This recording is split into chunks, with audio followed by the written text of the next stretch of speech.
Everybody, welcome to this channel. Today we want to talk about 10 money habits that will change your life. Make sure to watch until the end because it's one of the most amazing hacks you've ever seen. Please subscribe and turn on notifications so you don't miss more videos and much more. In today's video, we're going to cover a list of money habits that can help you change your life.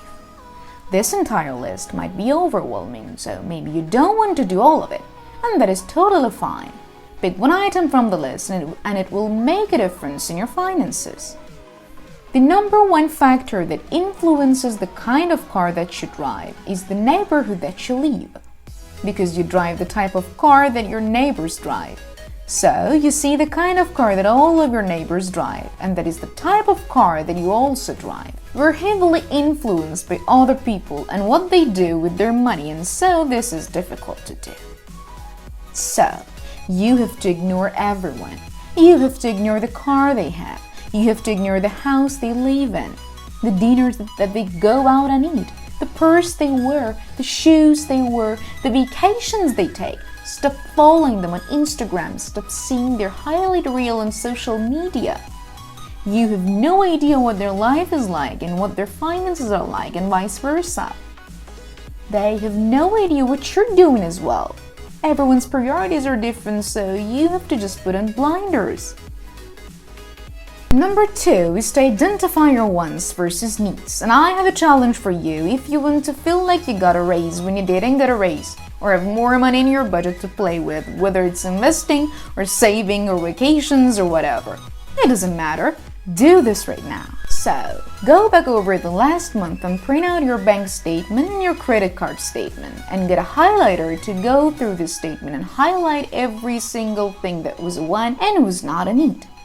So, a need is going to be your house payment, gas for your car, food to eat, your water bill, your kids at a fee at a school that you have to pay. All of these are needs you need to do your life. But the ones are going to be like any restaurant, movie tickets, theater stuff, vacation things, luxury items as opposed to non-luxury items like you need shampoo for your hair, but do you need the 50 bottles of shampoo? Maybe not. What do men do? Golf, I guess. Golf depends on your marriage, I suppose. But I consider golf a one, although some may disagree with me there. Anyway, things like that. Your wants. Highlight all of your wants. Get a calculator to add them all up and look at the total. I suspect with many of you, restaurants alone will shock you. And then imagine what else you could have done with that money. There is a time and a place for spending money on wants. Absolutely, I'm not going to tell you that you shouldn't do it. I think you should do it. But you got to make sure you have all of your other buckets filled and responsibilities taken care of first. I despise products made for women that don't work very well, and women's razors are one of them. Please do not waste your money on women's razors. I'm a big fan of men's razors because they work better, and I don't need something pink that doesn't work and costs twice as much. Harry's crafts high-quality, long-lasting blades and durable weighted handles that make a close, pleasing shave rapid and enjoyable. And because Harry's insists that you should not have to choose between a great shave and a fair price, they will give you both, and that's one of my favorite things. Refill blades start as low as $2, which is a really easy decision. So it's a little harder to get to. So if there's an emergency, like a car drives through my house, someone loses a job, or there is a medical emergency and I need some cash right now, I can get the money in my account in a day or two and it's fine. But if I'm tempted by this living room set or buy these plane tickets, that's not an emergency, but the money is sitting there because I opened my checking account and I was like, well, look at all this money, let's just take a trip. So, for me, it is very helpful to keep it out of sight and out of mind. Number 4's tip is going to be very similar, is you have to stay away from the things that tempt you. If you know that going into a shoe store will make you lose all reason you cannot go there, if the Target Dollar Spot or TJ Maxx or even the Dollar Tree, if you have a Dollar Tree blackout and you buy 60 things at the Dollar Tree because it's only $1, that's still $60 that you could have used to do something else with. This takes a little bit of self-awareness. You need to know yourself, recognize what your weaknesses are, and do your best to stay away.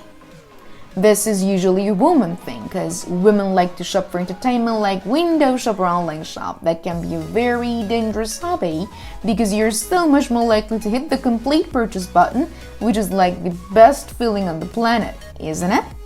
Number 5 is to automate your life, and what that means is there's only so much mental energy you can put into something every single day, which is why focusing a ton of your mental energy and keeping track of calories or checking your checkbook all day long, like spinning your to-do list in your head and not writing it down like it's overwhelming, right? And we can't focus on anything else, and I hate feeling like that, and I'm sure you hate feeling like that too.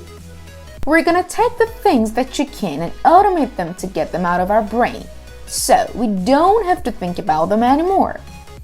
Part 1 of that is going to be your bills. Your internet bill, your cell phone bill, your house payment, your water, and your electric. Get those set on autopay. Write them into your budget and walk away. And now we don't have to think about them anymore. And part 2 of that is to automate your savings, whether that's saving for an emergency fund or a long-term savings goal, saving for Christmas, kids' college, or investing in your retirement. Get in there, set it up for your 100 a month, or whatever it is, to come out on the 15th of the month, or whatever it is, and stop thinking about it and just let it happen. So we clear our brain for other things. Number 6 is to earn more money. The reason I say this one is, it's a great habit to get into looking for other ways to make money, to think outside the box, because you have no idea what kind of opportunities that will present to you in the future. Now, I will give you a list of side hustles that Dave and I did over the years. Like cleaning carpets, babysit kids in my home like an in-home daycare kind of a thing, tutoring, teaching online classes, online surveys, flipping things, and so on. Number 7 is to not blow your windfall, which you could also call avoid lifestyle creep. You typically get a windfall of money at certain times.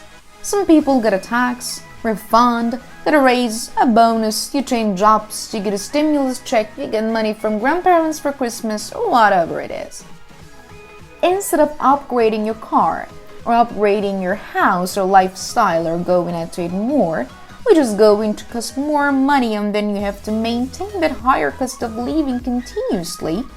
Instead, take your windfall of whatever variety it is and invest it, save it, invest it for college. You could do your emergency fund with it. That's a great way to do it. You could pay off debt fast. Number 8 is to give yourself an allowance, and here is why that is important. We have done the debt-free journey where you're tied and you make every penny scream.